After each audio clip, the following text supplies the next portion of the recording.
সুইজারল্যান্ডের জেনেভায় ইরান ও রাশিয়ার সঙ্গে আলোচনা হয়েছে যুক্তরাষ্ট্রের। লক্ষ্য ইরান সংকট ও রাশিয়া ইউক্রেন যুদ্ধের একটি সুরাহা করা। তবে আলোচনার পরই রাশিয়াকে নিয়ে যৌথ সামরিক মহড়া শুরু করেছে তেহরান ও মস্কো।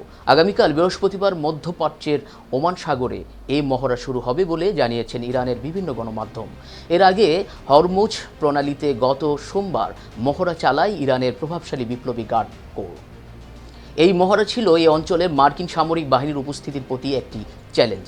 এরপর আজ বুধবার ইরানের সামরিক বাহিনীর মুখপাত্র রিয়ার অ্যাডমিরাল হাসান মাকসৌদুল বলেন, ওমান সাগর ও ভারত মহাসাগরের উত্তরাঞ্চলে বৃহস্পতিবার যৌথ মহড়া অনুষ্ঠিত হবে। ইরান ও রাশিয়ার নৌবাহিনীর মধ্যে সম্পর্ক জোরদার করা, তবে কতদিন ধরে এই মহড়া চলবে তা স্পষ্ট করেননি হাসান মাকসৌদুল।